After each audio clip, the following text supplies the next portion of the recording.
하나님 말씀 함께 봅니다. 사도행전 9장 1절에서 9절의 말씀, 그리고 13절에서 16절의 말씀 보겠습니다. 사도행전 9장 1절에서 9절과 13절에서 16절 말씀을 제가 읽어드립니다.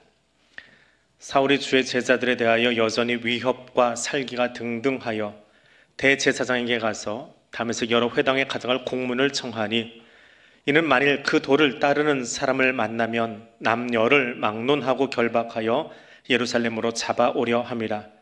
사울이 길을 가다가 다메섹에 가까이 이르더니 호련히 하늘로부터 빛이 그를 둘러 비추는지라. 땅에 엎드러져 들음에 소리가 있어 이르시되, 사울아 사울아 내가 어찌하여 나를 박해하느냐 하시거늘, 대답하되 주여 누구시니까? 이르시되 나는 내가 박해하는 예수라. 너는 일어나 시내로 들어가라. 내가 행할 것을 네게 이를 자가 있느니라 하시니, 같이 가던 사람들은 소리만 듣고 아무도 보지 못하여 말을 못하고 서 있더라. 사울이 땅에서 일어나 눈은 떴으나 아무것도 보지 못하고 사람의 손에 끌려 다메섹으로 들어가서 사흘 동안 보지 못하고 먹지도 마시지도 아니하니라. 13절 이하의 말씀입니다.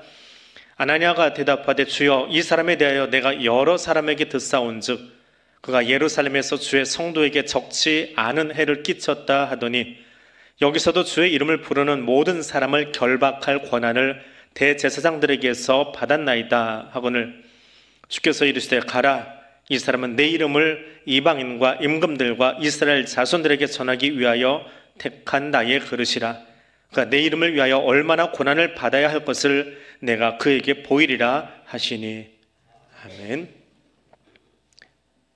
오늘 예배자리에 나온 여러분을 성삼위 하나님의 이름으로 축복합니다.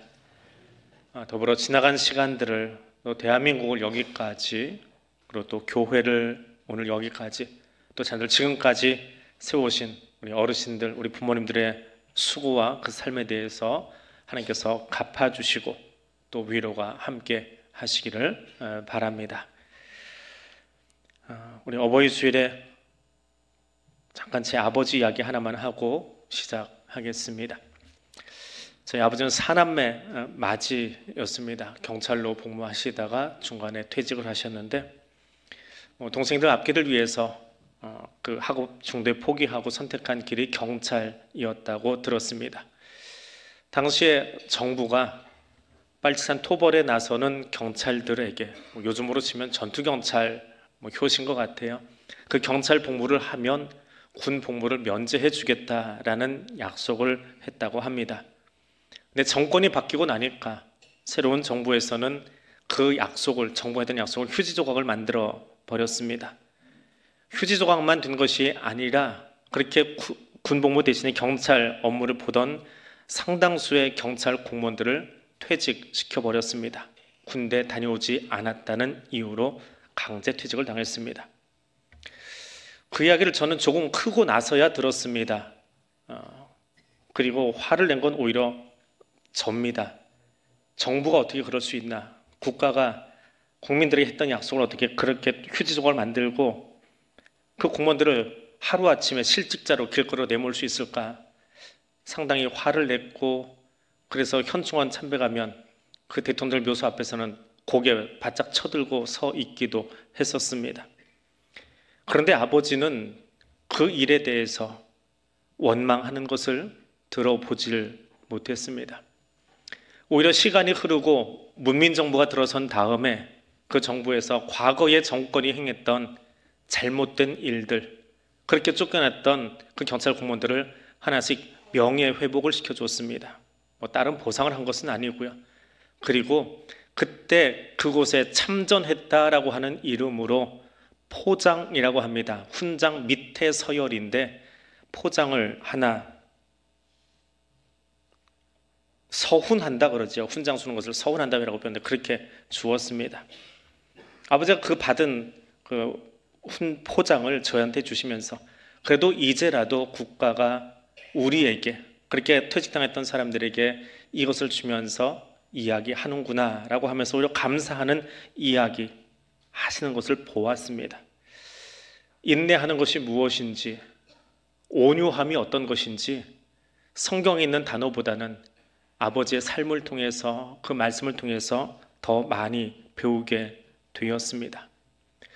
오늘 본문은 그렇게 세계관의 변화를 가져오는 사람들의 이야기를 우리에게 들려주고 있습니다. 그 두 사람의 이야기를 소개하면서 부모의 마음 또 부모의 자세를 살펴보려고 합니다.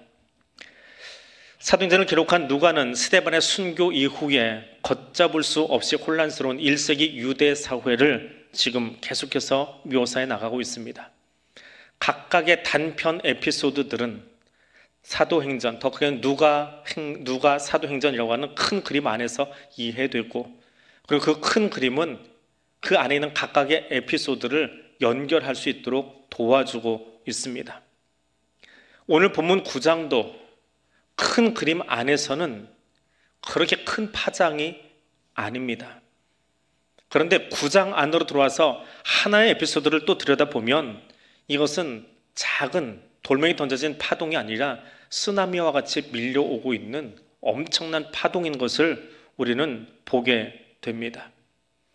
빌립과 함께 이어지던 사마리아, 아소도, 가이사랴로 이어지는 복음의 행진과 더불어서 오늘 여기 나오는 또 하나의 파장, 이게 얼마나 강력하게 올라오고 있는지 우리는 본문에서 보게 됩니다. 9장을 시작하자마자 사울이 등장하는데 살기가 등등하여 라는 단어와 함께 사울이 무대에 등장을 합니다. 얼마나 자기 확신에 가득 차 있으면, 얼마나 자기 생각이 맞다라고 여겨지면 살기가 등등하다라는 단어로 묘사하면서 본문에 등장을 하고 있습니까? 성경 번역가 중에 필립스라고 하는 분이 있습니다. 영어를 쓰고는 있지만 그 영어가 어려웠던 사람들, 배우지 못했던 사람들, 그들이 쉽게 읽을 수 있도록 번역을 한, 요즘 우리가 쓰고 있는 메시지 성경에 영감을 주었던 최초의 성경 영어 번역가라고 할 수 있는 필립스의 성경이 있습니다. 그분의 성경으로 오늘 본문을 다시 한번 읽어드립니다. 사울은 여전히 주의 제자들을 살기 등등하게 박해했다. 그는 대제사장을 찾아가 다마스커스 회당에 보낼 위임장을 써달라고 요청했는데 예수의 길을 따르는 자들을 찾으면 남자든 여자든 다 예루살렘으로 끌고 와 잡아 가두기 위해서였다. 살기 등등하다. 어느 정도로 자기 확신에 가득 차 있으면 그 분냄이 부끄럽지도 않고 오히려 살기를 밖으로 보여주면서 이 일을 하고 있다라고 성경이 적고 있을 거예요. 더구나 사울이 지금 가고 있는 다마스커스는 그가 출발한 예루살렘과 다릅니다. 멀리 있는 10시간을 날아가야 되는, 비행기 타고 10시간 날아가야 되는 여기 살고 있는 우리에게 다마스커스나 시리아의 다마스커스나 이스라엘의 예루살렘이나 거기지요. 중동의 한 도시이지요. 그러나 그 지역으로 가서 지도를 확대해 놓고 거기 서서 보면 이야기가 달라집니다. 다마스커스는 아레다 사사의 관할권이고 예루살렘은 헤롯의 관할권이기 때문에 그렇습니다. 더구나 예루살렘의 로마 통치권자가 아닌 자치권 하나 부여받은 피정복지 국가의 대제사장의 공문이 다마스커스에 있는 당국자들에게 사법적인 효력을 발휘할 수 있느냐라고 하는 거지요. 거기서 예수 믿는다는 이유로 사람을 잡아서 예루살렘을 끌고 온다라고 하는 것은 사법 관할권을 넘어서 타국에서 우리나라로 사람을 데려온 것과 같은 이치입니다. 그것이 가능했을까요? 그럼에도 불구하고 사울은 대제사장의 위임장을 받아서 다메섹으로 가고 있습니다. 그거 들고 가는 사울의 마음에는 어떤 생각이 있을까요? 분명히 이건 잘못된 거야. 최소한 내가 가르치고 배우고 전하는 구약의 율법 체계에 따르면 나사렛 예수의 추종자들은 미쳤든지 사이비든지 강도 집단이야. 이게 그를 살기 등등하게 만드는 거지요. 그 생각으로 지금 출발하고 있는 겁니다. 그것이 그의 세계관이고 가치관인 거예요. 그래서 지금 다마스커스로 가고 있는 겁니다. 그런데 다마스커스에 거의 다다랐을 무렵에 하늘에서 한 빛이 나타나 그를 비춥니다. 그리고 사울이 땅에 엎드렸다. 우리 성경은 그렇게 되어 있고요. 필립스역 성경은 꼬꾸라졌다라고 직설적으로 표현을 합니다. 그리고 하늘에서 사울에게 음성이 들립니다. 사울아, 사울아, 왜 나를 핍박하느냐? 나는 네가 핍박하는 예수다. 어떤 음성입니까? 누구의 음성입니까? 이 음성이 사울에게는 어떤 효과음처럼 들렸을까요? 사울의 신학적인 세계관이 다 무너지는 것을 의미합니다. 사울은 예수가 메시아라고 하는 사실을 부인한 유대인이었습니다. 철저한 바리새인입니다. 그런 사울에게 하늘에서 음성이 들립니다. 누구의 음성이요? 예수의 음성이요. 당시 유대인들은 그렇게 믿고 있었습니다. 예수는 강도짓 하다가 십자가에 못 박혀 죽은 죄수예요. 죽었어요. 그런데 그가 십자가에서 죽은 것이 아니라 예수 따르는 무리들이 이야기하는 것처럼 그가 살아있다는 겁니다. 부활했다는 겁니다. 그리고 그의 음성이 하늘로부터 들리고 있다라고 하는 겁니다. 조금 더 앞으로 그림을 크게 확장해서 보면 앞에 스데반이 죽을 때, 돌 맞아 죽을 때, 사울 입장에서는 돌 맞아 죽고 있는 거지요. 순교가 아니라. 그때 사울이 그 옆에 서 있었거든요. 서 있으면서 스데반이 하고 있는 이야기를 들었어요. 그때는 아직 그에게는 설교가 아니에요. 소위 전도지를 받아둔 겁니다. 스데반이 예수를 전하고 있지만 그 말을 믿지 못했습니다. 아니, 믿지 못한 것이 아니라 믿지 않았습니다.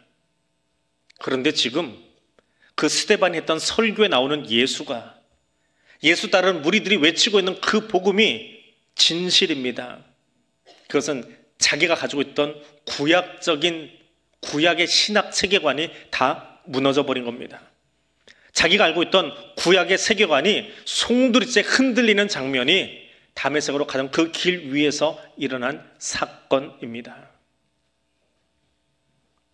같은 시간에 다마스커스에서는 아나냐라고 하는 제자가 환상을 보고 있습니다. 아나냐는 환상 중에 자신을 부르는 분의 음성을 듣습니다. 그런데 그분의 음성, 그 음성의 주인이 누구냐? 성경은 퀴리오스라고 적고 있습니다.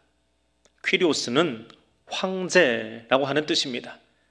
그리고 그 단어의 또 다른 뜻은 삶의 주인이라고 하는 의미가 담겨 있습니다.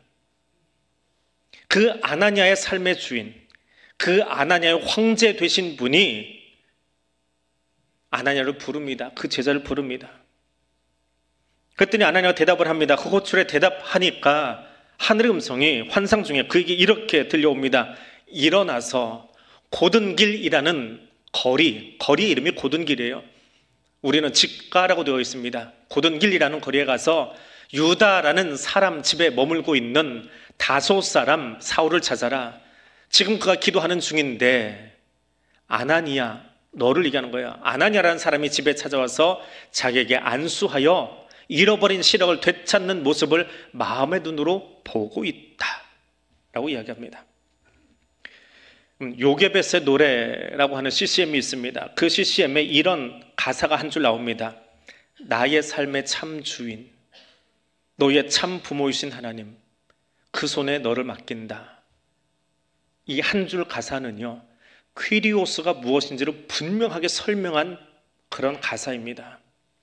퀴리오스, 막 태어난 아이를 갈대상자에 담아서 떠나보낼 수밖에 없는 어머니의 가슴 속에 내 삶의 퀴리오스, 내 삶의 주인, 너의 진짜 부모는 내가 아니라 하나님이시다. 그 아버지께, 그 주인에게, 그 퀴리오스에게 너를 맡긴다라고 하는 구절이에요. 아나니아를 부르신 분은 누구냐? 성경은 퀴리오스라고 적고 있습니다. 아나니아의 퀴리오스, 아나니아의 주, 아나니아 하나님. 그런데 그 하나님의 음성이 이해가 되질 않습니다. 하나님이라고 고백은 하는데 하나님이 내게 하신 말씀이 이해가 되질 않는다고요. 예배 나와 있는데 예배에서 듣고 있는 말씀 자체가 내게 이해가 안 되는 거예요. 그래서 아나니아가 이야기합니다. 주님, 이 사람에 대해서는 저도 여기저기서 들었습니다. 그가 예루살렘에서 주님의 거룩한 백성을 얼마나 심하게 핍박했다고요. 심지어 주님의 이름을 부르는 사람 다 체포할 수 있는 권한을 대제사장에게 받아서 들고 지금 여기까지 와 있습니다. 예루살렘에서 일어났던 일이 멀리 떨어진 다마스커스의 아나니아 귀에 들어올 만큼 정말 소란스럽게 올라온 거예요. 비밀리에 온 것이 아닙니다. 온 사람이 다 알 수 있을 만큼, 예수 믿는 사람들이 주눅들게 할 만큼 그렇게 소문내면서 소리 내면서 예수 믿는 사람 잡아가겠다고 왔다라고 하는 소식을 아나니아도 알고 있는 거예요. 그런데 하나님이 지금 뭐라고 하세요? 그 주님이 뭐라고 하고 계십니까? 그 나의 영적 아버지가 지금 뭐라고 하고 있습니까? 가서 그 왼수탱이 머리에다가 손 얹어주고 그 잃어버린 시력 되찾아 주어라 라고 이야기하고 있는 겁니다. 아나니아 역시 가치관의 혼동이 오고 있습니다. 혼란이 찾아오고 있습니다.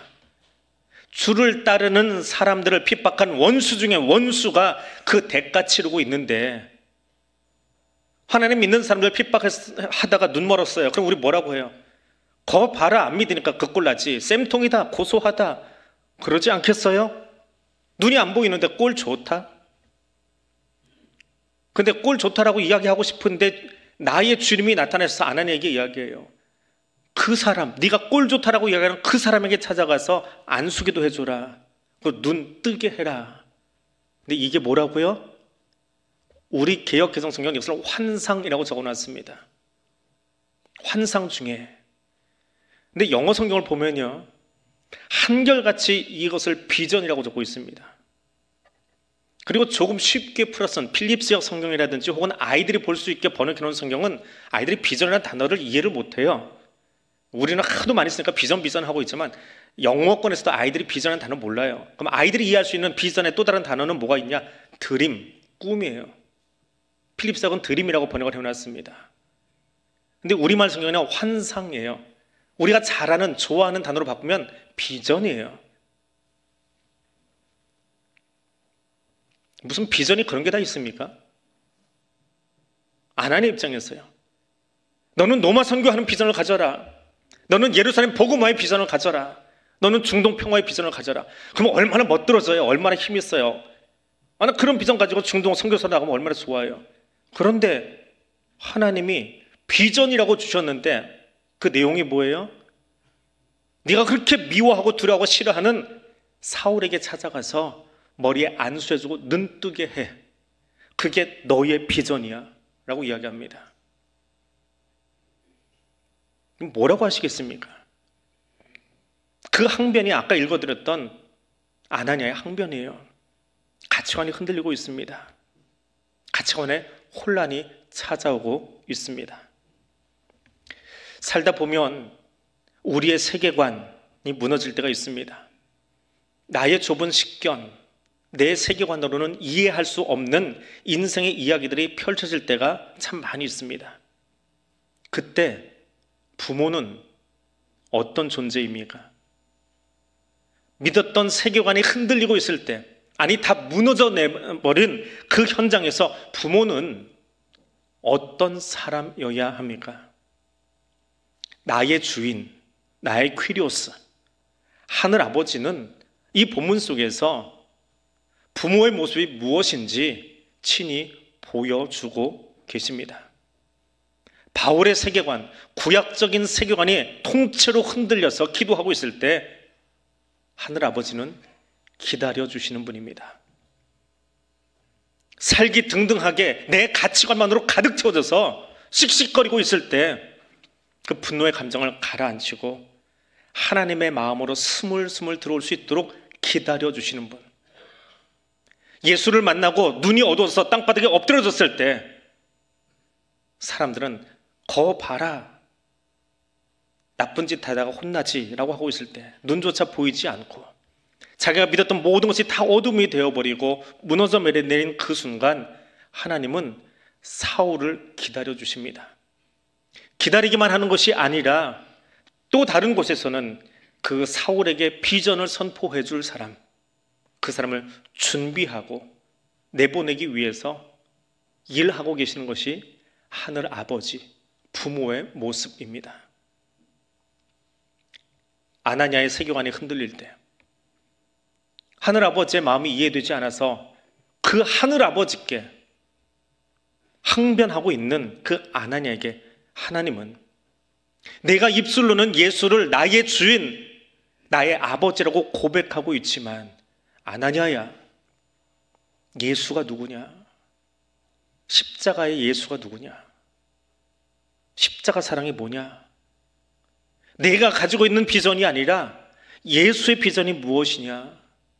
그것을 깨달을 수 있도록, 그래서 원수를 형제 만들 뿐만 아니라 그 원수였던 사람이 사도로 세워질 수 있도록 그 집을 찾아가서 내 세계관이 아니라 나의 세계관에 붙들린 내가 되었으면 좋겠다. 그 아나니아를 다시 재구성하고 세워가고 계시는 분. 아나니아에게는 그 원수를 찾아가서 그래도 나의 이름으로 안수하고 눈뜨게 해줘. 그리고 안수받는 그 사람은 이방인을 위해서 내가 쓸 그릇이야. 그 비전은 너의 것이 아니라 네가 기도해줄 저 사람의 거야. 비전을 비교하면 내가 할 일과 저 사람이 할 일이 비교되지 않겠어요? 타인과 비교하는 것이 아니라 그 예수의 이름 가지고 갈 그릇이라고 하는 예수의 비전을 사울에게 가르쳐줄 역할, 사랑의 메신저, 너는 그것만 하면 돼. 그게 너의 역할이야. 거기서 순응하기까지 그를 다시 재구성하고 세워주시는 분, 그분이 하나님이십니다.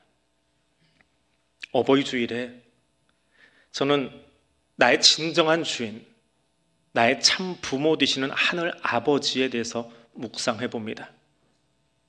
세계관이 무너질 때 우리는 인생을 포기하기 십상입니다. 그때 하늘 아버지는 기다려 주십니다. 다시 그 자녀가 일어설 수 있도록 주변 상황을 준비하며 기다려 주십니다. 내 세계관에 맞지 않아서 항변하고 있을 때 하늘 아버지는 내가 나의 비전, 나의 소견에 오른 것이 아니라 아버지의 소견으로 내가 채워질 수 있도록, 아니 하나님의 비전으로 내가 채워질 수 있도록 설득하고 이야기하고 가르쳐 주십니다.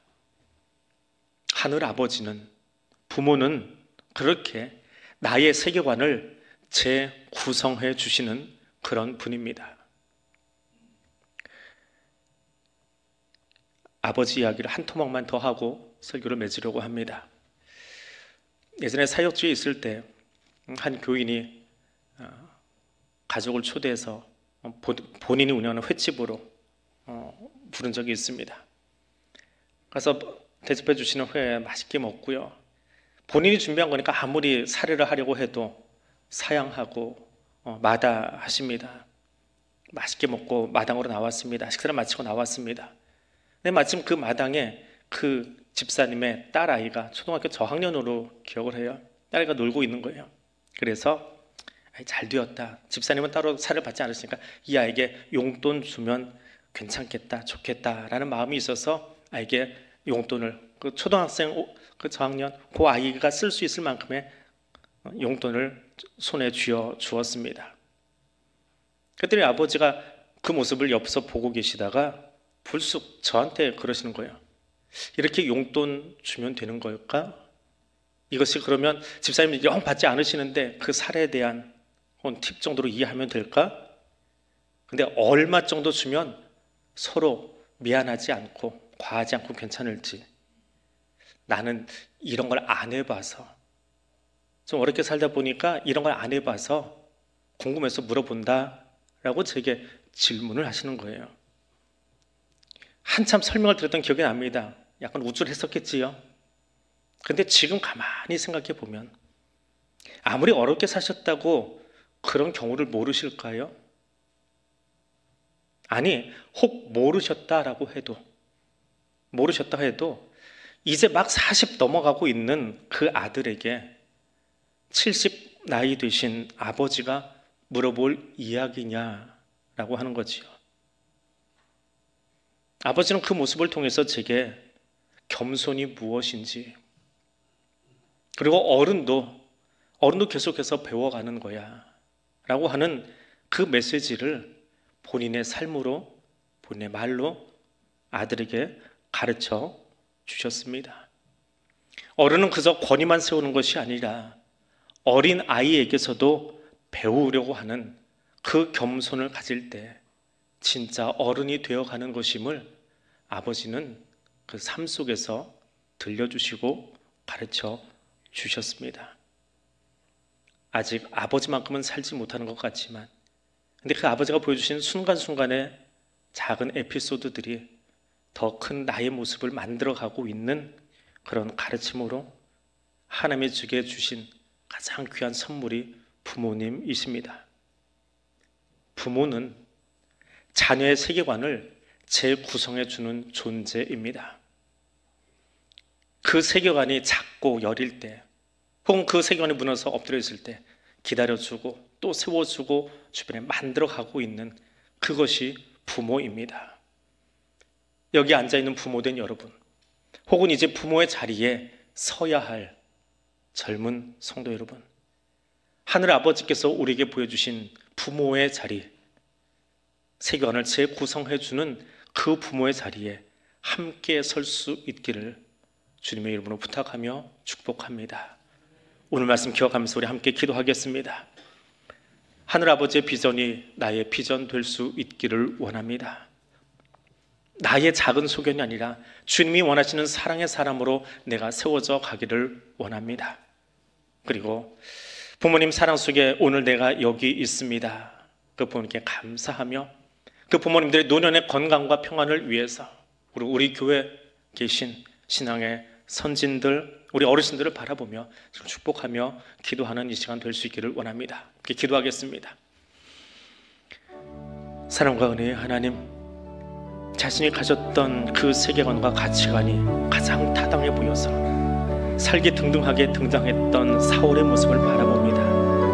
하나님, 그의 눈을 잠시 닫게 하시고 그를 위하여 기다려주시고 그를 위하여 사람을 준비시켜주시고 그 사람을 보내셔서 사울로 하여금 하나님이 가지신 비전이 무엇인지, 하나님이 그를 통해 하고자 하는 일이 무엇인지를 알려주시고 전해주시는 그 하늘 아버지의 그 모습을, 사울의 세계관을 새롭게 하시는 그 모습을 오늘 우리가 보고 배웁니다. 더불어 하나님, 내가 알고 내가 살아가는 것이 전부인 양 말하고 항변하고 있던 아나니아 그 제자를 만나셔서 그를 다시금 가르치시고 설득하시며 하나님의 세계관으로, 십자가의 사랑으로, 십자가 예수의 사랑으로 그를 다시금 구성하시며 다시금 세워가시며 그를 통하여 넘어졌던 사울을 일으키시고 그에게 유럽 선교 비전을 선포케 하시는 그 모습을 보았습니다. 주님이 주신 그 사랑으로 내 가슴을 채우기를 원합니다.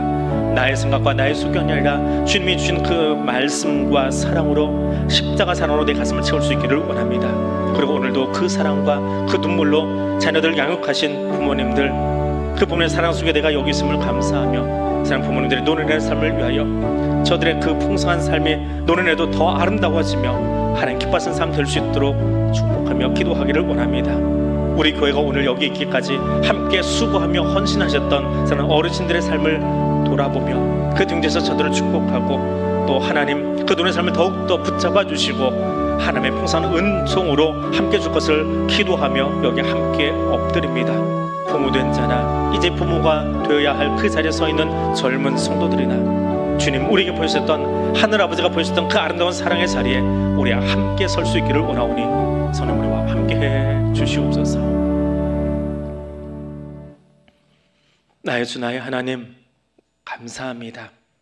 어버이 주일에 우리를 여기까지 세우고 양육해 주신 부모님을 기억하며 무엇보다 하늘 아버지의 놀라운 계획과 비전을 들려주심을 감사드립니다. 연약한 우리의 식견과 세계관이 흔들리고 무너질 때 우리가 다시 건강하게 일어나고 회복되고 세워지도록 기다리실 뿐 아니라 회복의 시간을 위해 여호와 이레로 준비해 주시고 하나님의 비전이 우리의 것 되도록 역사하여 주심을 인하여 감사드립니다. 하나님의 놀라운 계획에 붙들린 그리스도인 되도록 성령님 견인하여 주옵소서. 예수님 이름으로 기도드립니다. 아멘.